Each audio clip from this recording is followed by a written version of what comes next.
Hola, ¿qué tal a todos? ¿Cómo le va? Bienvenidos. Volvemos a reencontrarnos, miércoles 19 de junio, una nueva jornada. Estamos desde los estudios de televisión del Grupo Educativo Marín. Llegamos a su hogar por esta señal Santa María, el canal de la vida, en un programa que tendrá dos momentos muy puntuales. Hoy tendríamos que estar con Laura Heinzelman, esta amiga, esta catequista que durante el año pasado nos acompañó durante muchos días. Me acaba de llamar diciendo: Roque, estoy ahí varada en retiro a consecuencia del mal funcionamiento de los trenes, pero me dio un material para compartir con todos nosotros. Ahora lo vamos a hablar de qué se trata. Y el otro momento tendrá que ver con esta fecha que mañana se recuerda de manera muy fuerte y muy sentida en la República Argentina, como es el fallecimiento del general Manuel Belgrano, el Día de la Bandera, 20 de junio. Pero arranquemos por el principio, ¿le parece, amigos y amigas?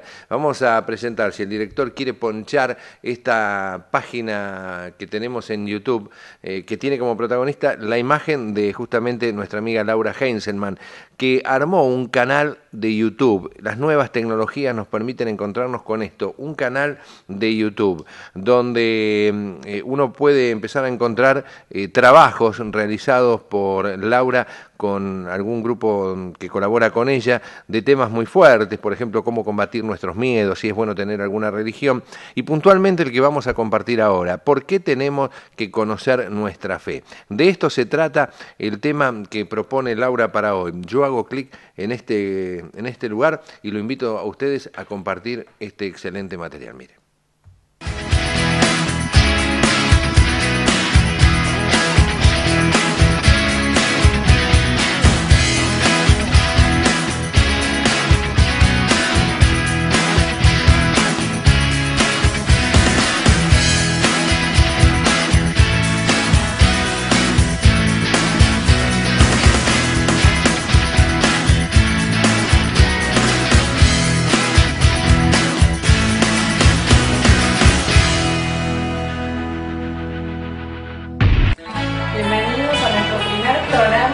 Con Cristo. Y bien nos hizo esperar, pero al fin llegó. Todas las cosas buenas requieren un poco de paciencia, del lado de ustedes y también de nuestra parte, ¿no?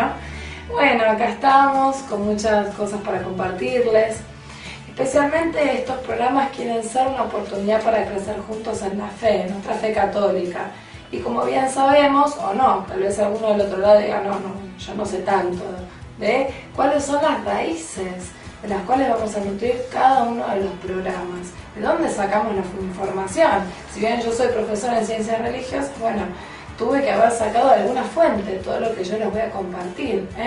Quiero que sepan y que tengan muy claro, me acuerdo muy bien de una profesora mía de catequesis general que nos recordaba algo que decía Juan Pablo II, ¿no? Que en un documento que se llama Catequesis Tradendae, y decía que el catequista es portador de Cristo, de la voz de Cristo, no dice sus propias palabras, sino que reproduce las palabras de Jesús.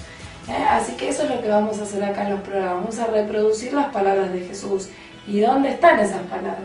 Bueno, esas palabras están en la Biblia, la palabra de Dios, algunas conocen también como Sagradas Escrituras.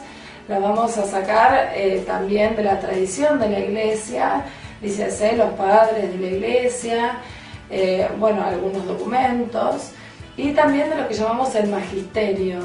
El magisterio quiere decir la comunión del Papa con los obispos, y lo que ellos escriban, como por ejemplo uno de los documentos más importantes en nuestra historia de la Iglesia es el Catecismo de la Iglesia Católica, que aprobó nuestro queridísimo Beato Juan Pablo II. Así que todo va a surgir, miren qué nutrido, vamos a sacar qué rico, todo de esas fuentes. Así vamos a nutrir estos programas. Pero la cosa no termina ahí. Lo vamos a nutrir de esas fuentes y también con lo que ustedes vayan trayendo, también de sus inquietudes, de sus preguntas, que sin duda nos van a ayudar a investigar, a buscar en la historia. Sabemos que nuestra fe tiene muchísima historia y podemos investigar y abordarla desde muchos lugares. Así que esperamos que no se olviden de escribirnos, de ir rumiando en la semana, en lo que estuvimos hablando, y a ver qué les va inspirando Dios a cada uno, y que nos escriban en las direcciones que vamos a dejarles en pantalla. queridos amigos, como decía nuestro queridísimo beato Juan Pablo II, la fe crece compartiéndola, crece dándola. Esto es lo que vamos a hacer entre ustedes y nosotros desde este lado, crecer juntos, que no hay nada más hermoso que nos llene el corazón de alegría, el compartir. Y queremos, ya que estamos en esta misma sintonía, en esta misma línea de compartir, contarles y compartirles de dónde surgen estos programas, cuál es nuestra motivación. La motivación fue ni más ni menos que la Jornada Mundial de los Jóvenes que se realizó en España este año. Se realizó del 15 al 21 de agosto. Quien está del otro lado y fue, en este momento debe estar imaginándose muchas cosas, se le debe estar viniendo a la memoria algunas otras, alguna sonrisa, quién sabe, algo emotivo, algo lindo que le haya pasado, alguna anécdota. A mí también, les aseguro.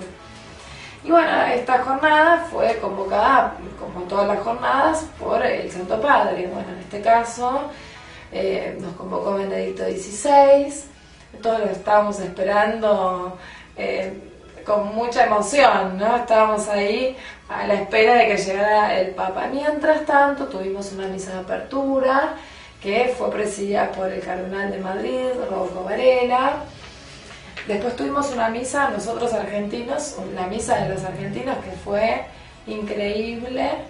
La verdad que cuando se cantó el himno todos estaban, que se salían de sí mismos, de escuchar en España el himno argentino. Y bueno, y así sucesivamente pasaron los días, llegó el Santo Padre el día jueves, nos dirigió como siempre unas palabras tan cálidas. El viernes tuvimos el Santo Via Crucis, el sábado la vigilia, que se largó, quien estuvo mirando tal vez por la televisión, por cable, una gran lluvia, una gran tormenta, la verdad que nos mojamos bastante, pero fue algo compartido, porque el Santo Padre no se iba. Nosotros no podemos creer que el Papa y se sonreía, y nos provocó una gran ternura y también una gran admiración por la edad que tiene, y quedarse ahí con el frío, con el viento. Los cardenales lo tapaban y el Papa seguía hasta que, bueno, cesó. Recuerdo que el grupo con el que fui, varios jóvenes de la parroquia del Socorro, ya que te lo menciono, nos abrazamos todos, empezamos a rezarle a la Virgen, también a San José y a San Miguel Arcángel. Paró la lluvia, apenas terminamos de rezar, y le sacaron los paraguas al Santo Padre y dijo: hemos vivido una aventura juntos, con esta fe no habrá nada que pueda derribarlos, y sois un ejemplo. Estaba como muy, muy orgulloso y muy contento de nosotros. Así que imagínense que el Papa nos diga eso. La verdad que no nos importó la lluvia, no nos importó el viento, la tormenta, y permanecimos ahí como en vela, en cuatro vientos, hasta el día siguiente. Tampoco nos importaba dormir en el piso ni nada. Verdaderamente fue un momento emocionante y también un momento de fe. Al día siguiente tuvimos la misa de cierre y el Papa nos envió a continuar esto que recibimos, de que nos nutrimos en la jornada, a continuar dándolo, a continuar transmitiéndolo, difundiéndolo, como el mismo mandato de Jesús: vayan y hagan que todos los pueblos sean mis discípulos. Y esto es lo que estamos haciendo, anunciar nuestra fe como un gesto de amor, de hermanos. Y estos van a ser los programas motivados por la Jornada Mundial, que fue, para cerrar diría, yo creo que todos, me parece que si nos juntamos lo que fuimos, fue un nuevo Pentecostés. Sopló el Espíritu Santo en cada corazón y nos llevó a anunciar. Así que surge de la fiesta de la fe de la Jornada Mundial.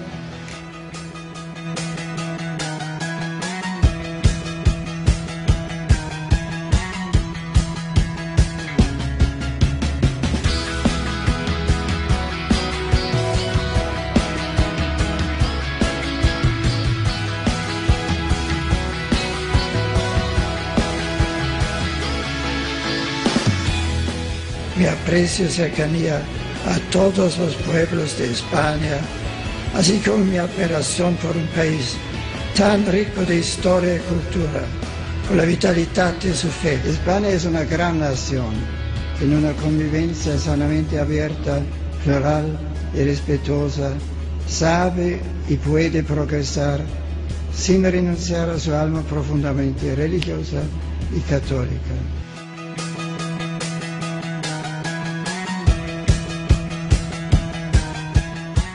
La Iglesia no es una simple institución humana como otra cualquiera. No se puede separar a Cristo de la Iglesia, como no se puede separar la cabeza del cuerpo. Ni siquiera Jesús en la fe es caminar con Él en la comunión de la Iglesia. Os pido, queridos amigos, que améis a la Iglesia, que os ha engendrado en la fe, que os ha ayudado a conocer mejor a Cristo, que os ha hecho descubrir la belleza de su amor.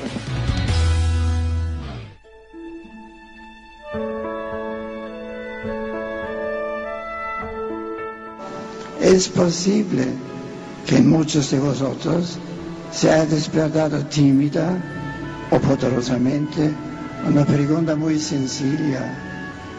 ¿Qué quiere Dios de mí? ¿Cuál es su designio sobre mi vida? ¿Me llama Cristo a seguirlo más de cerca?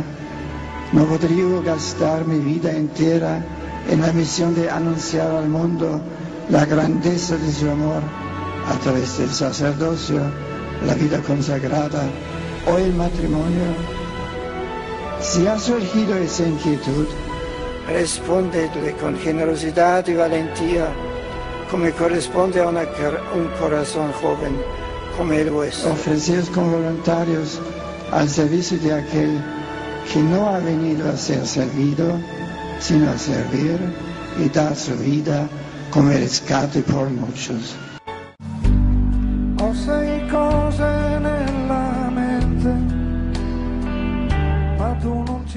La juventud es la edad en la que la vida se desvela a la persona con toda la riqueza y plenitud de sus potencialidades, impulsando la búsqueda de metas más altas que den sentido a la misma.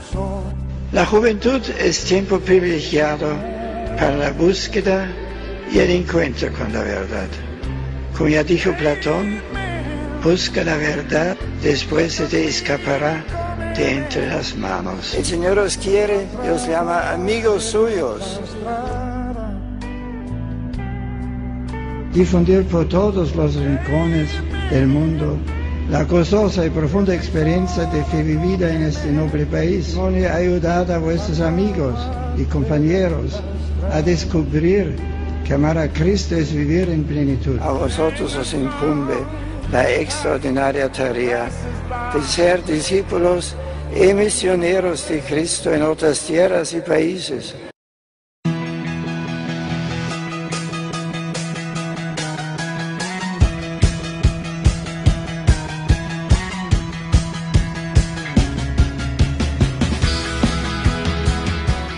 Queridos jóvenes, hemos vivido una aventura juntos. Con Cristo podréis siempre afrontar las pruebas de la vida. No lo olvidéis. Gracias a todos. Impactantes las imágenes de este video, ¿no? También las palabras del Santo Padre. Yo me quedo con esto en especial. La fe no se puede vivir en solitario, sino que necesitamos de la comunidad. Y esta comunidad es la Iglesia, la gran familia de la Iglesia que nos recibe a todos como madre y maestra. Y como les dije, queridos amigos, nuestros programas se enriquecen de sus preguntas. Acá tenemos una. ¿Qué les parece si la vemos? Hola Lau, te quería preguntar, ¿por qué tenemos que conocer más nuestra fe? Qué buena pregunta que nos hizo Ramiro. ¿Por qué tenemos que conocer nuestra fe? Y yo le respondo con otra pregunta. ¿Qué significa conocer nuestra fe? La respuesta se las voy a dar desde dos lugares. En primer lugar, desde nuestro Papa Benedicto XVI, que dice que la fe no es un sistema de conocimientos como abstractos, ¿no? Que nada tienen que ver con nuestra vida, sino que la fe se trata de un encuentro entre personas y un encuentro especialmente con la persona de Jesucristo. Vamos a escuchar la revelación, la palabra de Dios, a ver qué nos dice Jesús de sí mismo. Lo vamos a hacer en el Evangelio según San Juan, que es el cuarto Evangelio, el mismo apóstol amado de Jesús, quien escribe, y su comunidad. Vamos a ver qué dice el Señor. Yo soy el camino, la verdad y la vida. Nadie va al Padre sino por mí. Es decir, que conocer nuestra fe es encontrarse con una persona, con la persona de Jesucristo, que es camino, que es verdad y que es vida. Y antes de avanzar con la segunda parte, como les había dicho, en que iba a responderle a Ramiro su inquietud, quería contarles cómo fue mi encuentro con Jesús. Yo me encontré con Jesús no cuando era muy chiquita, sino cuando tendría aproximadamente 14 años, estaría el segundo año del secundario, yo tengo 35 actualmente, y un colegio del Estado, colegio que no tenía muy buena fama, por cierto. Y lo conocí por los evangelios que dejaba mi hermana, que era catequista, arriba de la mesa que compartíamos en la misma habitación. Yo la verdad les cuento que me sentía muy a disgusto conmigo misma, muy vacía. Simplemente mis inquietudes eran a ver qué me iba a poner, qué me iba a comprar, a dónde iba a ir a bailar, con quiénes iba a salir. Pero siempre cuando estaba en soledad, siempre fui muy reflexiva y sentía como una insatisfacción interior. Bueno, yo iba a misa, sí, los domingos, porque mi abuela de un modo, entre comillas, nos obligaba para educarnos, ¿no?, en la fe como podía, nos pedía que fuéramos a misa, nos decía también que rezáramos a la noche, pero la verdad es que no lo hacía con convicción y sabiendo lo que estaba haciendo. Era bueno, tenía que cumplir y listo, la abuela se quedaba tranquila. Pero cuando entré en contacto con los evangelios, con la revelación, con la palabra, sentí en mi interior que se iba llenando, que había un gozo, que había una alegría, que me ponía en contacto realmente, como dice el Papa, con una persona, y una persona que no era cualquiera, era una persona que me hacía sentir plena. Esta es la persona de Dios, la persona de Jesús, que nos produce todos estos efectos en el corazón del hombre. Es decir, que esta sería la primera respuesta. La primera parte es que tenemos que plantearnos qué significa conocer a Jesús, qué significa conocer esta fe y que es una fe personal. La segunda parte, que quería, como digamos, seguir respondiendo, pero no son las cuestiones de la fe, no son cuestiones de simplistas, al compañero vino bien, no, hay que profundizarlas, hay mucho por decir sobre esto. Es más, creo que no nos alcanzaría el programa para hablar, por eso es que vamos a seguir emitiéndolo. Y en la segunda parte, entonces, como les decía, es considerar que el hombre tiene un deseo de Dios en lo más profundo de su ser. Y vamos a citar a un padre de la iglesia, es decir, un cristiano, un obispo de los primeros siglos de la iglesia, siglo III, siglo IV, que se llama San Agustín de Hipona, y que decía que el corazón del hombre está inquieto hasta que no descansa en Dios. Este es el deseo que todo ser humano, sea del país que sea, de la cultura que sea, de la clase social, económica, intelectual, no importa. Todos tenemos este deseo de Dios. Y nos damos cuenta, un deseo que es un deseo de eternidad, de plenitud, de felicidad completa.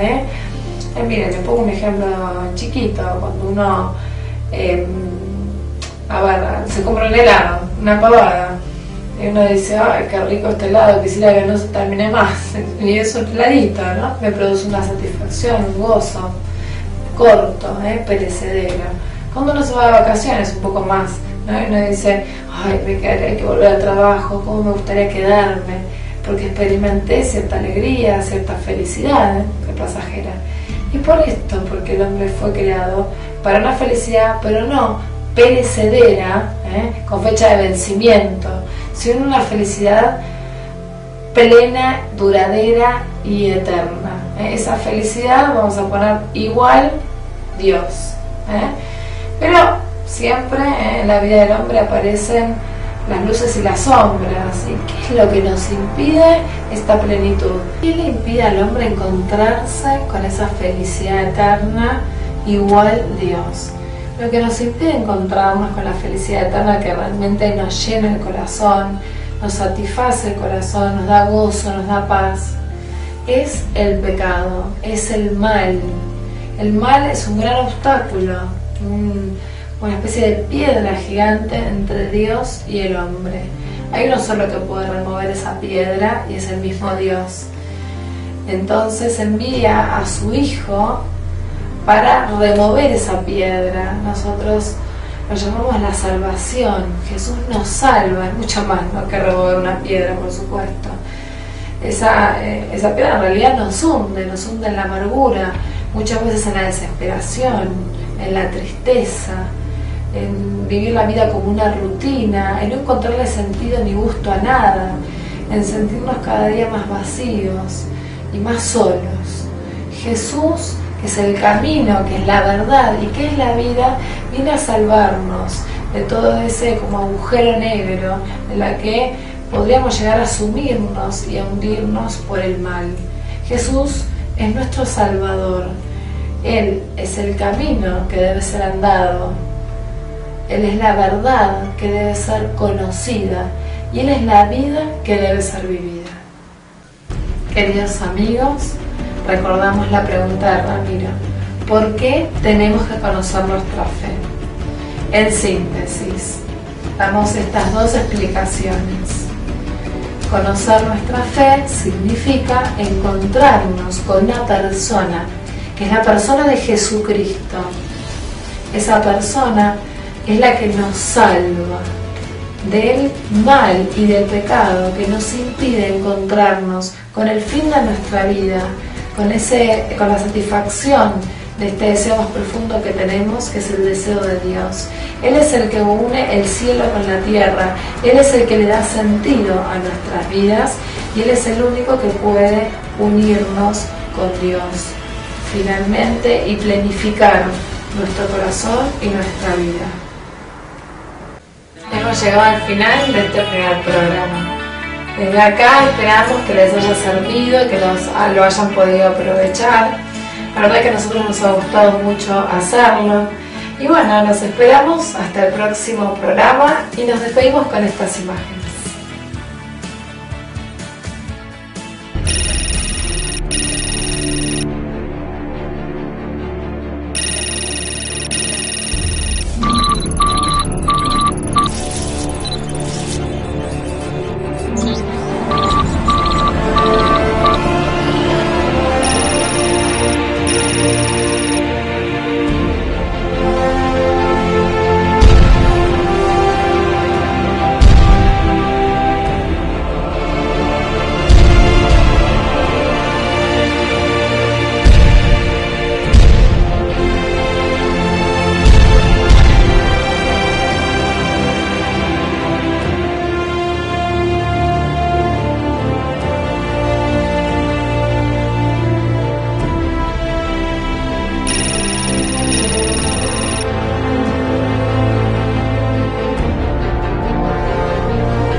Bueno, espero que haya disfrutado y pueda aprovechar de este material que acabamos de ver. Y continuando con este programa especial de Buenas y Santas del día miércoles 19 de junio, lo invito a compartir otro momento que tiene que ver con lo que será mañana, ¿no? El recordatorio de la muerte del general Manuel Belgrano, el creador de la bandera. Usted sabe que este fenómeno de nuestros hombres de la patria, los que hicieron la patria, tiene momentos como para detenernos y pensar, conocer a nuestros próceres. Esto me parece que desde este programa hemos llevado con muchas ganas, con mucha fuerza, durante cada fecha patria, ¿no? El doctor Matucci es un exponente maravilloso de la historia argentina. Bueno, hoy no pudo estar, mañana miércoles es feriado, no grabamos, por eso me tomo este momento para decir simplemente que queremos hacer un reconocimiento a uno de estos hombres que murió en una absoluta pobreza.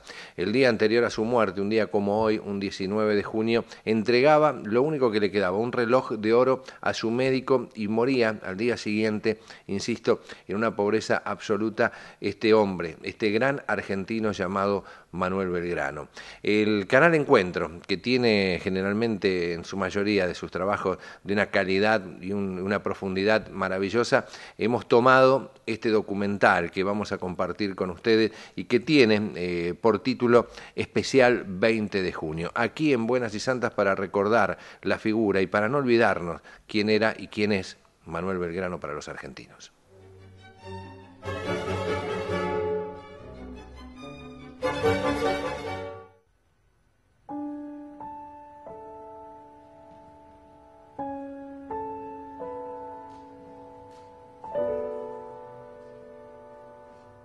Hace años que soy historiador.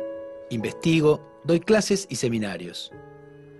Sin embargo, hay veces que las preguntas más difíciles me las hacen en lugares insospechados. Desde que mi almacenero sabe a qué me dedico, mis compras se convirtieron en experiencias extrañas.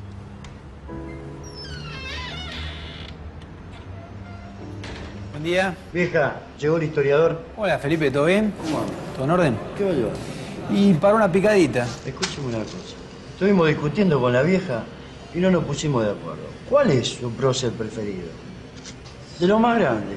Ese que tiene el nombre del ferrocarril. Y Belgrano. Yo decía, Belgrano, grande, Belgrano. Uno agarra el mapa y se fija, es el ramal que más kilómetros tiene. Es verdad, no me he dado cuenta. Historiador, ¿cómo es que no quedan más hombres como ese? ¿Por qué dije Belgrano? Sin duda, Belgrano es uno de los héroes fundamentales de la historia argentina. Solo hay dos personajes que han recibido pocas críticas y han sido respetados por distintas corrientes de historiadores y por distintos sectores políticos a lo largo del siglo XX: San Martín y Belgrano. No solo un ferrocarril lleva su nombre, sino que en todo el país hay localidades, avenidas, calles y monumentos con su nombre.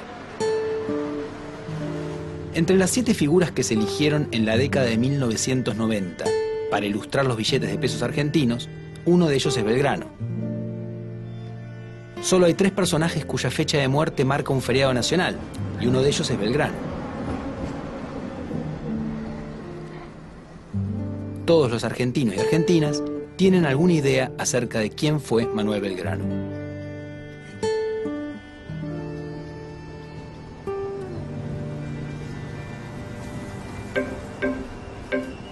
Manuel José Joaquín del Corazón de Jesús Belgrano nació en Buenos Aires el 3 de junio de 1770. Su padre era oriundo de Oneglia, en la región de Liguria, que actualmente pertenece a Italia. Su nombre era Domingo y su apellido original era Peri, pero lo cambió por Pérez para españolizarlo al instalarse en el Río de la Plata. Luego adoptó otro apellido, Belgrano. Una leyenda dice que se debió a que producía buen trigo, un grano bello. Se casó con María Josefa González Casero, nacida en Santiago del Estero. Era dueño de una de las fortunas más importantes de Buenos Aires. El joven Manuel estudió leyes en la Universidad de Salamanca, en España, algo reservado a gente muy pudiente en el Río de la Plata, donde la mayoría de los que cursaban estudios universitarios lo hacían en Córdoba, en Chuquisaca o en Santiago de Chile. Se interesó especialmente en la economía. Volvió a Buenos Aires en 1794, al ser nombrado secretario del Consulado de Comercio, cargo que ejerció hasta 1810.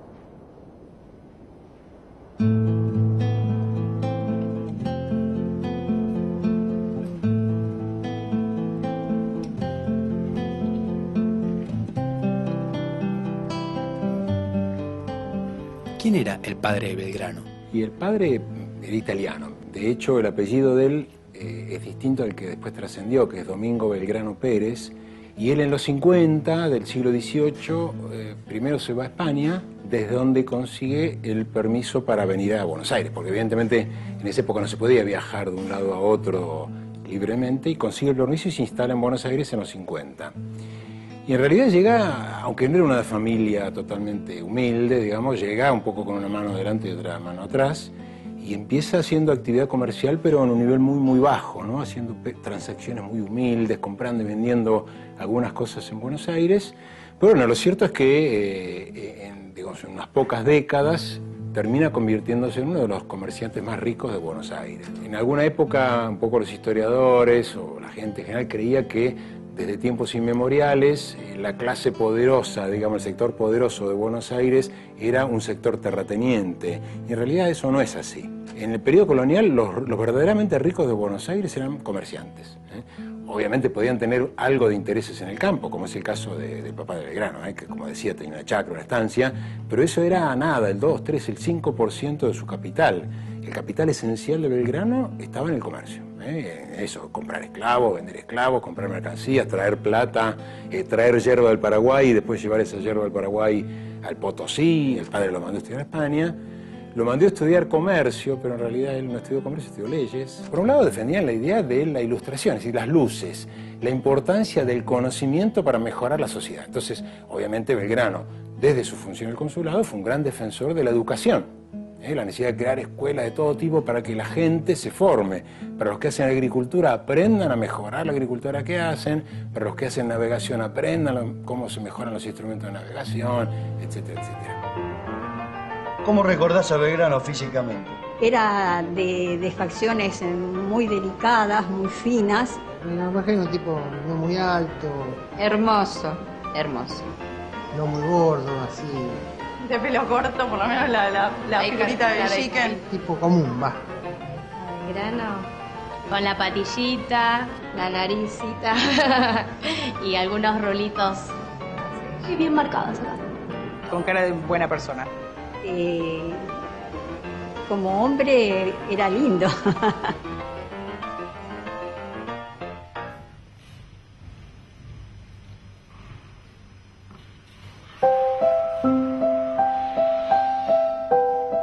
En Argentina hay muchos archivos que conservan documentos con los cuales los historiadores intentamos reconstruir el pasado. El Archivo General de la Nación es el más importante.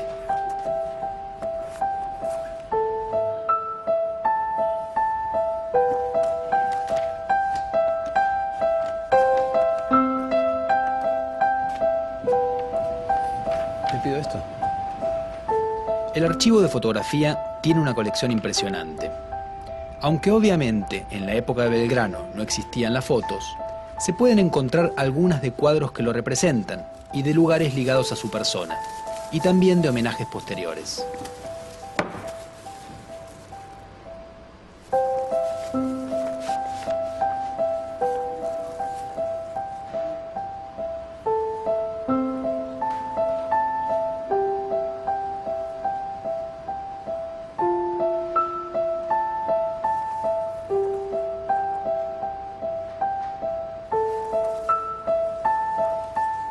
En el Departamento de Documentos Escritos se conservan varios legajos en los cuales hay información sobre Belgrano, en particular cartas que envió o recibió. Los legajos se ordenan por tema y varios de ellos remiten a Manuel Belgrano. Esta es del libro de matrículas del Colegio de San Carlos, donde asentaban también los exámenes de gramática y de filosofía. Y tenemos al alumno Manuel Belgrano.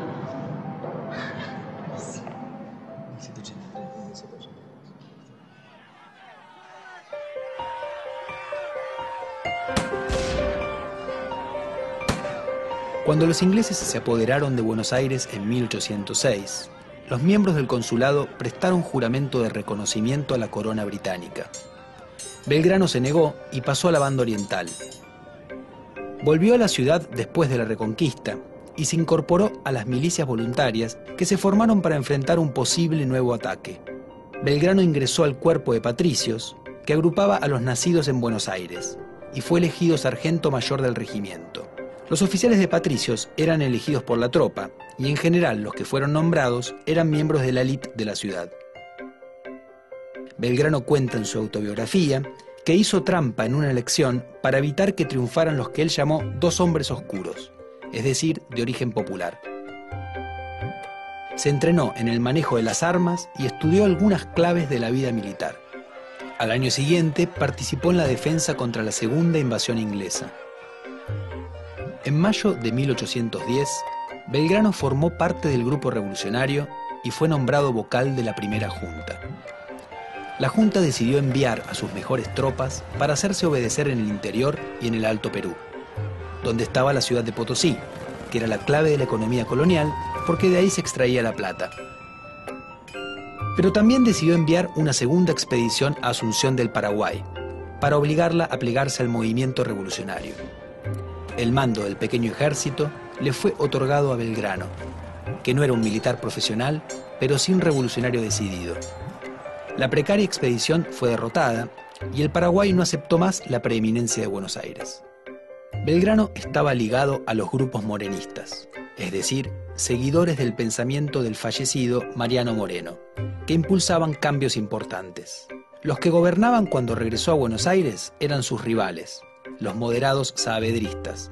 Pero en septiembre de 1811, los saavedristas fueron removidos del gobierno y se nombró al primer triunvirato en lugar de la Junta. Este designó a Belgrano jefe de los patricios.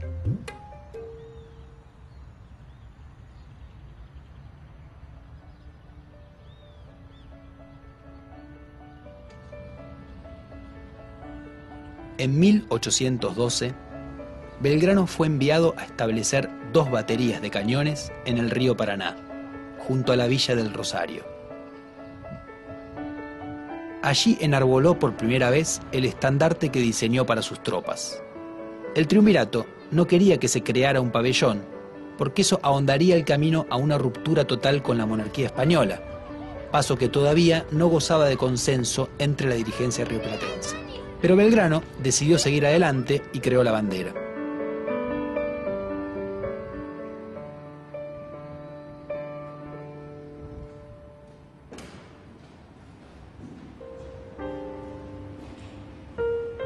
Excelentísimo señor, en este momento que son las 6:30 de la tarde, se ha hecho la salva en la batería de la Independencia y quedo con la dotación competente para los 3 cañones que se han colocado, las municiones y la guarnición. He dispuesto para entusiasmar la tropa y estos habitantes que se formasen todas aquellas, y les hablé en los términos de la copia que acompaño. Siendo preciso enarbolar bandera y no teniéndola, la mandé a hacer blanca y celeste, conforme a los colores de la escarapela nacional.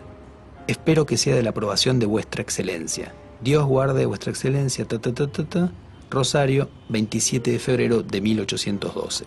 Manuel Belgrano.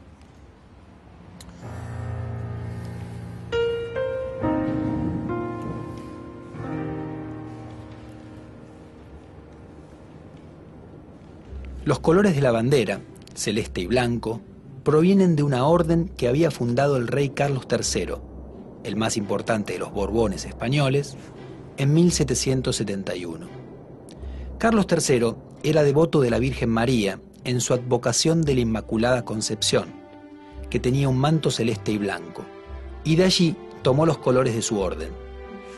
Belgrano adoptó entonces unos colores muy conocidos en los dominios españoles, y al hacerlo, evitaba además que se hablara de una ruptura total por parte de los revolucionarios, puesto que eran colores de la monarquía. Más tarde le agregaría un sol incaico, en amarillo. El sol era un símbolo americano en una divisa de origen europeo. ¿Qué significa la bandera para vos? Que representa la vida. La bandera tiene un significado en general, inclusive los colores. A mí me encanta la bandera. El color celeste y blanco es el cielo, el corazón de uno. Uno lo lleva en el alma. Mirando el cielo ya es la bandera. Sí, me gustan más esos colores en el cielo que en la bandera en realidad. Y la bandera representa al país. Un símbolo de unión. Hay gente que se siente más identificada, hay gente que se siente menos identificada. La amo. El 20 de junio voy a sacar la bandera al balcón.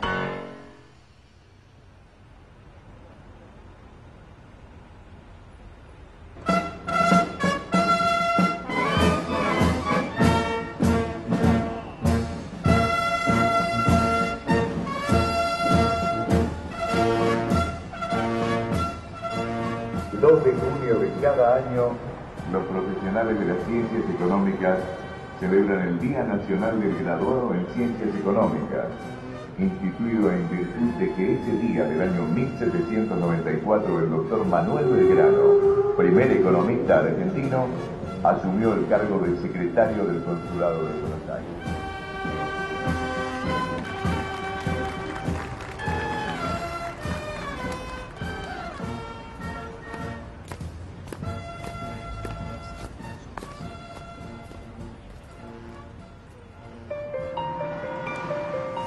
Manuel, ¿cuál es su relación de parentesco con Belgrano, el prócer? Soy quinta generación, chosno nieto, en forma directa, por la rama de su hija Manuela Mónica, en el colegio, ¿no es cierto? Cuando uno empieza a estudiar y bueno, cada vez que se nombraba Manuel Belgrano se daba vuelta toda la clase para mirarme. Hay gente que le llama la atención, gente que se lo toma en chiste, que no lo cree. Sí, cree que es un chiste que le están haciendo. En todas las generaciones siempre hubo un Manuel y bueno, mi hijo tiene el nombre completo del general, Manuel José Joaquín del Corazón de Jesús. Un auténtico belgraniano. Sí. Después de su paso por Rosario, Belgrano fue enviado a hacerse cargo del desorganizado Ejército del Norte, que luego de la Revolución había ocupado el Alto Perú, la actual Bolivia, pero después había sido vencido y estaba en retirada. En la ciudad de Jujuy hizo bendecir la bandera por él creada y motivó a los restos del ejército. En esa emergencia, Belgrano ordenó a los pobladores de Jujuy y de Tarija abandonar sus casas y bienes para no dejar nada al alcance del ejército enemigo que avanzaba hacia el sur. Se aplicó la política de tierra arrasada y se incendiaron campos sembrados. El movimiento pasó a la historia como el éxodo jujeño. Belgrano logró reorganizar el ejército en Tucumán y allí, pese a que las autoridades en Buenos Aires no querían arriesgarse a hacerlo, decidió enfrentar el avance de los contrarrevolucionarios. Los derrotó en la decisiva batalla de Tucumán, en septiembre de 1812, uno de los combates más importantes de la Guerra de Independencia Sudamericana. Avanzó luego hacia el norte y volvió a triunfar en Salta, en febrero de 1813. Entusiasmado, continuó hacia el Alto Perú, pero allí fue vencido en dos batallas, Vilcapugio y Ayohuma, y su ejército sufrió bajas enormes. Después de eso, debió entregarle el mando al general José de San Martín, enviado desde Buenos Aires. Belgrano volvió a esa ciudad y decidió donar el dinero que el Estado le otorgó por las victorias de Tucumán y Salta para la construcción de escuelas en las ciudades de Tarija, que hoy es parte de Bolivia, Jujuy, Salta, Santiago del Estero y San Miguel de Tucumán. Pero en medio de las convulsiones de la guerra no se construyeron. En 1814 viajó a Europa para negociar apoyos a la Revolución Rioplatense, pero no tuvo éxito. Europa estaba derrotando a Napoleón y con el retorno del absolutismo en todo el continente, cualquier movimiento revolucionario era considerado algo terrible.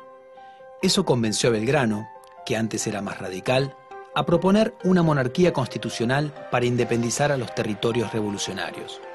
Pensaba que eso sería mejor aceptado.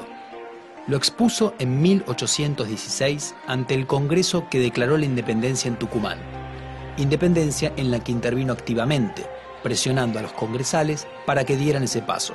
Su propuesta era entronizar a un descendiente de los incas llamado Juan Bautista Tupac Amaru, sobrino del famoso Túpac Amaru, que había sido descuartizado después de rebelarse contra el dominio español en los Andes. La idea permitiría ganar la adhesión de las poblaciones originarias andinas y daría una legitimidad americana a una monarquía. Sin embargo, su propuesta no tuvo ningún eco. Mientras San Martín preparaba su expedición a través de los Andes para atacar a los realistas que dominaban Chile y dejaba la frontera norte de las Provincias Unidas en custodia de las milicias y las tropas irregulares que dirigía Martín Miguel de Güemes, Belgrano se hizo cargo otra vez del muy disminuido Ejército del Norte, estacionado en San Miguel de Tucumán. De allí se marchó tras unos años, muy enfermo de hidropesía. Al pasar por Santiago del Estero, su antiguo subordinado Manuel Dorrego, quien culpaba a Belgrano por haber sido alejado del ejército, disfrazó a un loco de general e hizo que desfilara delante de la casa donde estaba Belgrano, para burlarse de él. Regresó a Buenos Aires sin dinero y murió pobre el 20 de junio de 1820.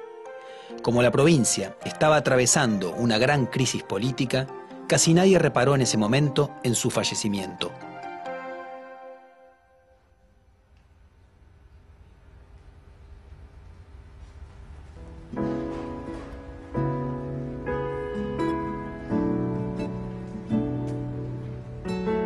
El Estado Nacional efectivamente existente el que se dota de un panteón y de este modo se hace legítimo, héroes que han venido a fundar la nación que hoy es la nación. Los héroes aparecen en general y los miembros de los panteones revestidos de unas virtudes que son también las virtudes del presente, son las virtudes del capitalismo avanzado, son individuos que son austeros, que son capaces de cualquier sacrificio, que son además, en un toque quizá más romántico, capaces de ejecutar acciones heroicas y dueños de un coraje sin par. En la escuela primaria, en el caso de Belgrano, y en el caso de otros próceres, no solo de Belgrano, lo que ocurre es que al estar asociado a Belgrano a la bandera, la insistencia sobre él quizá fuera mayor. Decía, en las aulas, en la escuela, se despliegan una serie de procedimientos y de prácticas que ratifican, remachan la importancia de filiarse con el panteón de héroes nacionales, y los procedimientos todavía hoy en día están en buena parte vigentes, ¿no? Retratos de los próceres en las aulas, lecciones históricas, actos patrios, juramentos de lealtad a la bandera.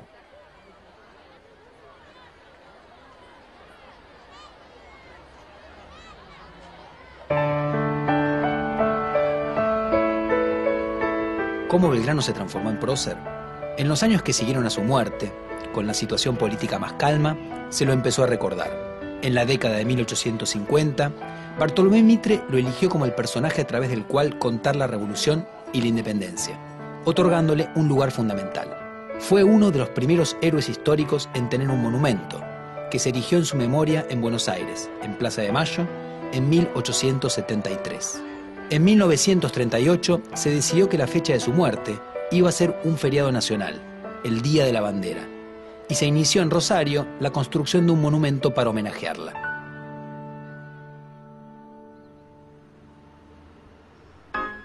Si tuvieses a Belgrano enfrente, ¿qué le dirías? Que gracias por todo lo que nos ha dado y que lo amo con todo mi corazón. Yo le diría a Belgrano que es un grande. No sé si le diría algo, hablaría. Que ya no hay personas que luchan por la patria. Y lo felicitaría. Si volviera a nacer, sería bárbaro.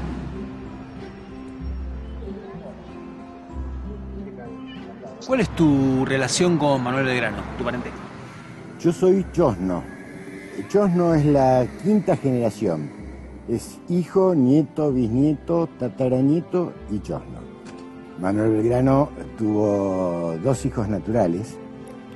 Uno de ellos fue Pedro Pablo Rosas, que es de quien desciendo yo, que Manuel lo tuvo con una dama porteña llamada María Josefa Escurra. Tuvo familia en una de las estancias de Rosas, su cuñado, en la provincia de Santa Fe.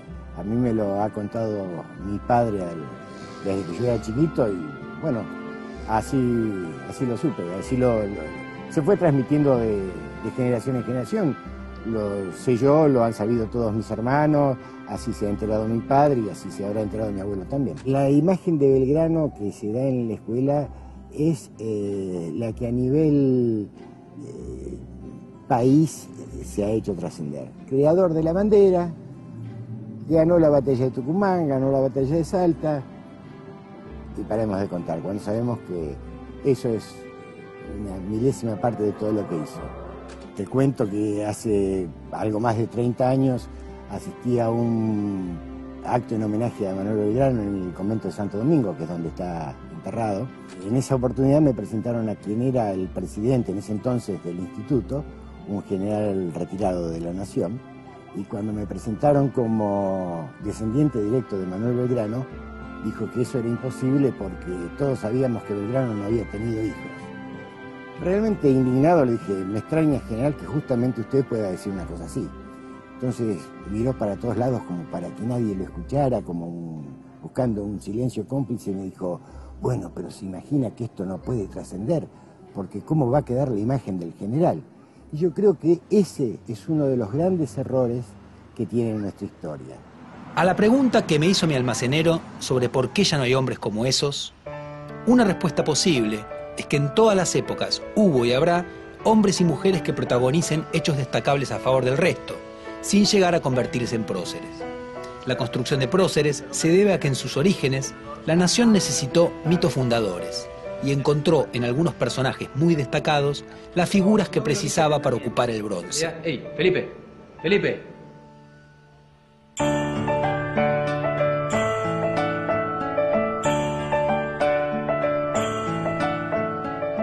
Poder ir más allá de la construcción del prócer Belgrano sirve para dejar de ver a un prohombre excepcional y conocer a un ser humano cuya pasión no se limitaba solamente a sus ideales y que a pesar de sus muchos problemas siempre siguió sus convicciones. El primero resulta inalcanzable e irrepetible, pero el segundo nos puede motivar para seguir las nuestras. Por volverse revolucionario, Belgrano dejó su promisoria carrera de lado y se dedicó de lleno a la causa en la que creía. Ese es el lado más importante de la figura de Belgrano, el hombre que se volcó activamente a conseguir una transformación de su realidad.